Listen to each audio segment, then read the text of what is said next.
Pessoal, o que a Rússia realmente quer com a Ucrânia? Fica até o final desse vídeo que o seu entendimento vai explodir, garantido, ou o seu dinheiro de volta. Existe uma diferença muito clara entre o que um político pode falar e o que ele realmente tem em mente. Então o que um político fala é uma coisa muito filtrada e muito bem pensada, focado nos objetivos em vez do que ele realmente pensa. E é por isso que ninguém pode cravar com 100% de certeza os porquês, que levaram o Putin a se decidir pela guerra. A mídia também não ajuda muito, faz uma cobertura com argumentos muito superficiais. Quando dá algum argumento, geralmente a mídia foca mais na narrativa que está tentando transmitir e nos argumentos emocionais que vão convencer a população, a pessoa que está assistindo ali, a tomar partido de um dos lados. Então, como entender o que a Rússia realmente quer, se a gente está aqui imerso numa guerra de narrativas através da mídia, e se o que os políticos dizem não dá para confiar muito? A resposta para isso, voltar um pouco no passado e tentar acompanhar o discurso das principais figuras envolvidas nas tomadas de decisão. E é isso que eu vou fazer aqui com vocês agora. Vamos começar pelos principais argumentos do Putin ao longo dos anos que antecederam essas guerras, e aí eu vou adicionar outros personagens com participação determinante nas tomadas de decisões que não estão sendo comentados. Os argumentos do Putin ao longo dos anos foram basicamente três. O primeiro é a expansão da OTAN em direção à Rússia. O segundo é a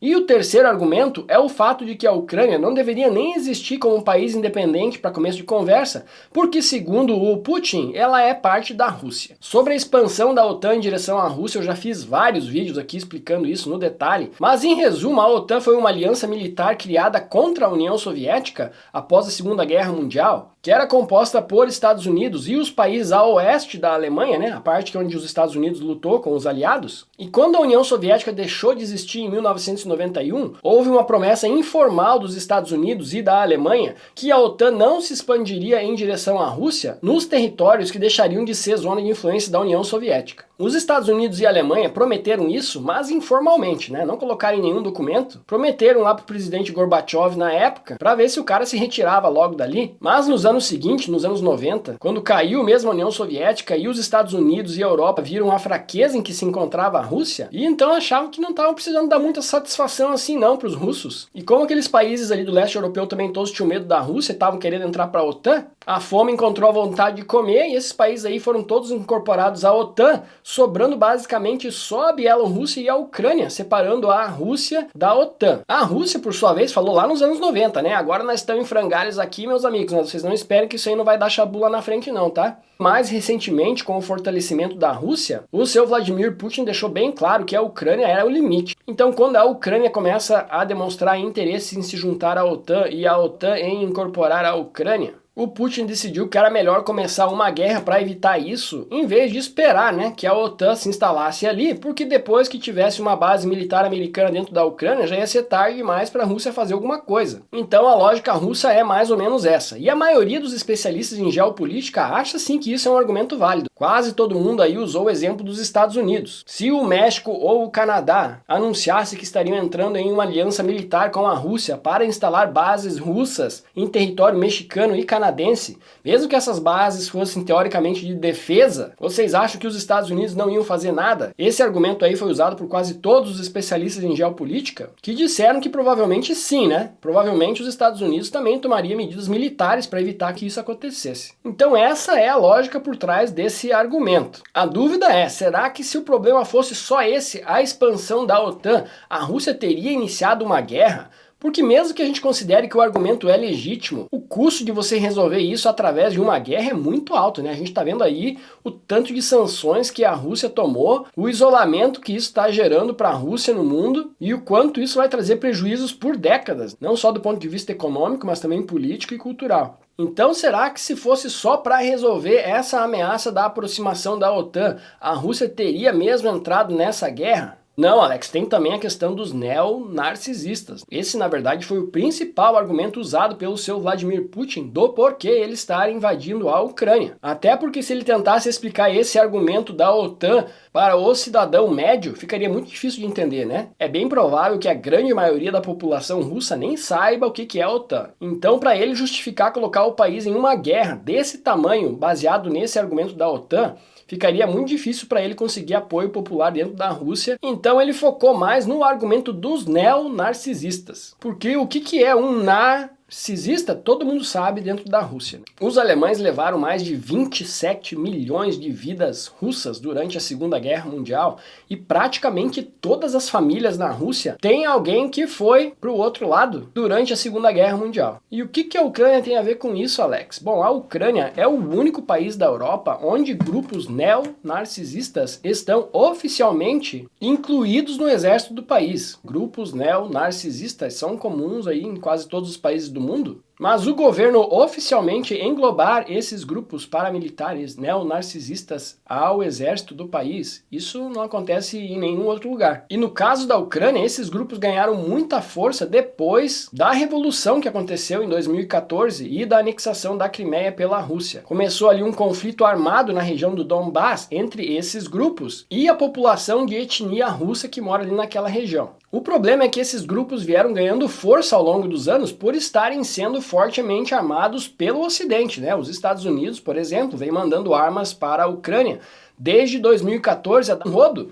e, inevitavelmente, parte dessas armas acaba caindo na mão desses grupos neonarcisistas aí, que agora estão lá lutando contra a Rússia, oficialmente do lado do exército do Zelensky. Esse pessoal na Ucrânia tem representação formal no Congresso da Ucrânia, eles são parte da política, eles têm representantes dentro do Congresso. Então a Ucrânia é um país neonarcisista? Não, pessoal, a Ucrânia como um todo não, tá? A votação que os políticos ligados a esses grupos receberam nas eleições, nas últimas eleições, foi bem pequena. Então não dá para dizer que a Ucrânia como país é um país neonarcisista. Agora, a existência desses grupos é fato. E principalmente no fronte militar, eles estão sendo aí uma das principais resistências, porque já estão aí nesse negócio de fazer guerra há um bom tempo. Não dá para ignorar um país que tem um grupo desses, né, oficialmente como parte do seu exército. No Brasil, o pessoal aí outro dia fez aí uns comentários esdrúxulos sobre o narcisismo e foram completamente massacrados pela nossa mídia. Então, por uma questão de coerência, né, a gente não pode ignorar o fato de que lá naquele país existe um grupo fortemente armado, autodeclarado neonarcisista, lutando ao lado das Forças Armadas do Zelensky. As ideologias desse pessoal a gente viu muito bem o que eram durante a Segunda Guerra, né? Era eliminar determinados grupos étnicos e esses grupos incluem os russos. Mas a pergunta ainda persiste, será que é só isso? A Rússia estaria disposta a tomar todo esse prejuízo econômico, militar e de vidas, né? Muitas pessoas estão perdendo as suas vidas por causa da aproximação da OTAN e por causa da existência desse grupo neonarcisista na Ucrânia. Será que foram só esses dois fatores que levaram o seu Vladimir Putin a optar pela solução militar do problema? Ou será que tem mais coisa aí? Porque a Rússia parece estar interessada em reanexar territórios, isso está ficando bem claro aí. Então a pergunta é, será que isso seria mesmo necessário para desnarcisar a Ucrânia? Bom, poderia facilitar, né? Você lutar contra determinado grupo dentro do teu próprio país é mais fácil do que lutar num país estrangeiro. Já a questão da OTAN estaria com certeza resolvida, uma vez que você anexou esse território ao seu próprio país, não tem mais como esse território ser anexado à OTAN. Mas eu diria que o terceiro argumento do seu Vladimir Putin dá uma dica melhor de por que a Rússia está tentando reanexar esses territórios ao seu país. O argumento de que a Ucrânia não deveria nem existir para começo de conversa. Esse argumento é muito pouco explorado aí pelo pessoal que comenta a guerra. Porém, para mim, essa daí foi a grande deixa que o Putin deu do real motivo dele para ter decidido encarar uma guerra desse tamanho em pleno 2022. O argumento é basicamente o seguinte, o povo russo, nesse contexto, me refiro ao povo original do Império Russo, ao povo que deu origem ao Império Russo, que hoje está dividido entre Ucrânia, Bielorrússia e Rússia. O povo eslavo que habitava essa região aí, hoje está dividida entre esses 3 países. Porém, esse é um evento recente, estão separados desde 1991. Durante a maior parte da história, eles estiveram unidos em um único estado. Durante a história do Império Russo, os períodos em que a Ucrânia e a Bielorrússia não fizeram parte do Império Russo foram porque eles foram ocupados por povos estrangeiros. No período moderno, a Ucrânia e a Bielorrússia aparecem como estados separados no acordo assinado entre o Império Russo e a Alemanha ao fim da Primeira Guerra Mundial, só que isso dura por um breve período de 5 anos até que a União Soviética reunifica esses países sobre o mesmo estado novamente, e assim permanecem até 1991, quando a União Soviética colapsa. E de lá para cá já são 31 anos em que o povo russo, o povo original da Rússia, o povo original do Império Russo, do povo eslavo ali daquela região, está separado em 3 países. Porém, como esse é historicamente o mesmo povo que esteve unido num mesmo país, no imaginário do povo russo, ou de grande parte dos russos, pelo menos dos intelectuais, essa divisão em 3 países enfraquece a Rússia no cenário internacional e facilita a dominação dos Estados Unidos. O principal defensor dessa tese é o filósofo, professor e cientista político Alexander Dugin. Esse cara aqui, ó. Dugin desaprova o liberalismo, o Ocidente e particularmente a hegemonia dos Estados Unidos. Ele defende basicamente que a Rússia é o último bastião da dignidade para lutar contra a imoralidade do Ocidente, a imoralidade cultural imposta pelos Estados Unidos ao Ocidente. Dugin é o criador de uma ideologia chamada de eurasianismo, que defende justamente a unificação de todos os povos que falam o idioma russo em um único país. E que, abre aspas, vou citar aqui o que o seu Alexander Dugin falou em 2014. Somente depois de restaurar a Grande Rússia, que é a União Eurasiana, poderemos então nos tornar um país com atuação global relevante. Ele também diz que essa revolução que aconteceu na Ucrânia em 2014 para derrubar o então presidente eleito democraticamente pela população, que era um presidente mais ou menos pró-Rússia, não era nem tão pró-Rússia assim, porque estava costurando uns acordos ali com a União Europeia, mas era um cara mais alinhado do que a Rússia, do que o Zelensky, Então, o Dugin fala que essa revolução foi uma resposta do Ocidente à maior integração que a Rússia vinha promovendo na região. O Dugin foi além e classificou essa revolução na Ucrânia, o Euromaidan, como um golpe de Estado financiado pelos Estados Unidos. Então, abre aspas, eu vou ler aqui o que o Alexander Dugin falou. A América deseja travar uma guerra contra a Rússia, não por suas próprias mãos, mas pelas mãos dos ucranianos. Os Estados Unidos deram o golpe de Estado durante o Maidan com o objetivo de criar esta guerra. Os Estados Unidos levantaram russofóbicos neonarcisistas ao poder na Ucrânia com o propósito de criar esta guerra indireta com a Rússia. Palavras do seu Alexander Dugin no dia 10 de outubro de 2014. O que vocês acham? Dentro do Kremlin, que é o governo russo, o Dugin representa o partido da guerra. Porque, segundo ele, só com uma guerra os povos que falam russo poderão se reunificar e voltar a ser um país relevante no cenário internacional. E esse tipo de pensamento não é novo na Rússia não, tá, pessoal? A Rússia sempre teve um pouco de complexo, assim, por estar um pouco atrás do desenvolvimento da Europa. Isso daí lá desde o século XV. No século XVII, por exemplo, o Tsar Pedro o Grande passou muito tempo na Europa para trazer tecnologia para a Rússia e tentar fazer com que a Rússia se igualasse ao resto da Europa e em desenvolvimento. Depois a Caterina II e outros tsars expandiram muito o território da Rússia, sempre na busca dessa grandeza. Então isso sempre teve no imaginário dos russos, depois com o Lenin, com o Stalin, com a União Soviética e hoje aí com os duguinistas, que nada mais é aí do que a versão moderna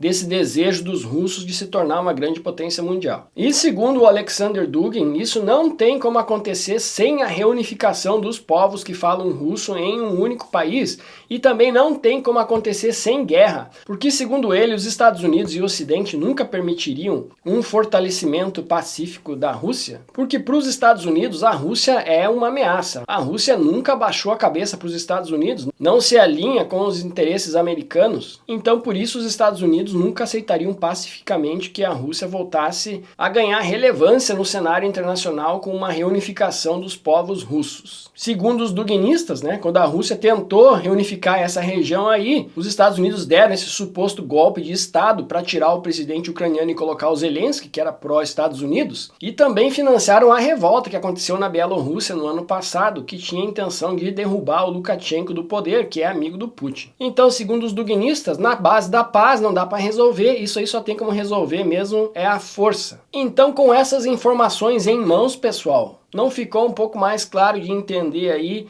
por que a Rússia está invadindo a Ucrânia, apesar do preço caríssimo que ela está pagando por ter tomado essa decisão? Os 3 argumentos apresentados pelo Vladimir Putin fazem total sentido do ponto de vista dos interesses russos. Porém, do ponto de vista dos Estados Unidos, principalmente do governo atual, o fortalecimento da Rússia é visto como uma grande ameaça aos Estados Unidos e ao Ocidente. Vou colocar aqui um trechinho de uma entrevista onde o Alexander Dugin fala desses interesses que a gente discutiu aqui, de se tornar uma potência, um player de respeito aí no cenário internacional. It's our dream, not to rule the world, but to be recognized as one center of decisions with others. So our dream is not unipolar. Dugin has set Eurasianism in direct opposition to the West and to liberalism. Let me ask you something else that you wrote about in your book. You proposed that Russia annex Ukraine. You said that Russia should encourage Britain to leave the EU, Brexit. You suggested that Russia make Iran an ally. Now, it does sound as if Mr. Putin is following your blueprint. My vision, Eurasian vision, that is only first steps in order to... But he followed your first steps. It's take too long, so he is in the absolute position of absolute power. That is not Putin who imposes on us monarchism or authoritarian rule. We demand from him to be much more authoritarian than he is. So he a little bit disappoints us because it takes too long. He listened to you, but he's going too slow. Too slow, yes. Deu para entender agora um pouco melhor o ponto de vista dos russos, pessoal? O que vocês acham? Não dá para confiar nos russos, a gente já viu o que eles fizeram no passado, os Estados Unidos está certo de enfrentá-los agora para não ter que enfrentar depois? Ou será que os americanos estão cometendo um erro estratégico grave? Muitos alegam que os Estados Unidos está cometendo um erro estratégico grave, porque a Rússia está muito longe, segundo esses analistas, de se tornar uma real ameaça para a hegemonia dos Estados Unidos. Quem está muito próximo de se tornar essa ameaça é a China, enquanto os Estados Unidos está brigando com a Rússia e jogando a Rússia no colo da China. Então, segundo muitos analistas, seria importante que os Estados Unidos se reaproximassem da Rússia, que tem uma cultura que não é tão diferente da americana quanto a chinesa, né? Existe uma certa divergência no campo cultural, aí os Estados Unidos um país mais democrático, a Rússia mais autocrática, os Estados Unidos um país um pouco mais progressista, a Rússia um pouco mais conservadora. Mas essas diferenças, quando comparadas com as diferenças dos Estados Unidos versus China, a diferença é muito maior. E a China, sim, é um país que coloca em risco todos os valores americanos, porque a China está assim se tornando a maior potência econômica do mundo e vai disputar a hegemonia mundial com os Estados Unidos muito em breve em todos os aspectos. Então muitos analistas acham que os Estados Unidos está cometendo um erro grave nesse confronto com a Rússia. E joga a culpa no governo Biden, né? Porque na verdade o Trump estava fazendo diferente, né? O Trump estava mais interessado em fazer o contrário, em se aproximar da Rússia e brigar com a China, né? Exatamente o que eu estou falando aqui para vocês. Vocês lembram o tanto de confronto que o Trump teve contra a China, enquanto com a Rússia ele tentava ter uma relação mais amistosa. Eu particularmente não entendo como que pode ter mudado tanto assim a postura dos Estados Unidos com relação à Rússia com a mudança do Trump para o Biden. Será que existem interesses pessoais aí do lado do Trump e do Joe Biden para um lado ou para outro? Ou será que são apenas diferentes estratégias mesmo que vieram com esses governos? Porque geralmente quem faz estratégia militar, né, estratégia geopolítica, nem é o presidente da República. Geralmente essas coisas são pensadas mais assim no longo prazo, então é estranho você ver uma mudança tão radical assim de um governo para o outro. O que vocês acham, pessoal? Eu sei que vocês têm as suas próprias teorias, eu quero saber aqui nos comentários. Eu só sei de uma coisa, quem está pagando o pato, meus amigos, é o povo da Ucrânia e o povo da Rússia, né? Nem tanto o povo da Rússia, principalmente o povo da Ucrânia, mas o povo da Rússia também está se ferrando lá, né? Agora, o povo da Ucrânia, meus amigos, esse sim é bucha de canhão. Esses sim estão pagando o pato, e é isso que eu venho dizendo aqui desde o primeiro vídeo que eu fiz sobre essa guerra. Os interesses em disputa aqui não tem nada a ver com os interesses do povo da Ucrânia. O povo está sendo levado a acreditar que sim, mas na verdade os interesses em disputa estão bem acima dos interesses do seu João e da Dona Maria, ou do seu João 9 e da Dona Maria Ekova. Ah, mas o povo ucraniano sofreu muito nas mãos dos russos. O comunismo deu cabo da vida de mais de 100 milhões de pessoas. Isso não foi uma exclusividade dos ucranianos, não. O que está sendo discutido agora é o futuro do povo russo. Discutido não, né? Decidido na marra aí entre os capitões do mundo, ou os homens que têm as armas, porque o povo, na verdade, nem sabe que é isso que está sendo decidido. Se o mundo fosse justo, teriam aí 2, 3, 4, 5 anos de campanha, onde todas as opções seriam amplamente debatidas, permanecerem como países separados, ou se unirem em uma união como a União Europeia, ou formarem um país único, e no final aí de um longo debate, o povo votaria e decidiria o que quer fazer. Porém, não é assim que as coisas funcionam no mundo. Nunca foi. Quem decide são os donos do dinheiro e do poder, e é assim que isso está sendo decidido agora novamente. O povo, coitado do povo, está sendo usado como bucho de canhão. Já a mídia o que faz? A mídia dos dois lados presta um serviço ao seu governo, né? A mídia da Rússia trabalha para que o povo russo apoie as medidas do seu Vladimir Putin e a guerra. Já a mídia ucraniana, com apoio da mídia ocidental, dos Estados Unidos e de todo o Ocidente, trabalha para convencer os ucranianos a continuar lutando e o resto do mundo a continuar mandando armas e dinheiro para que eles continuem lutando lá,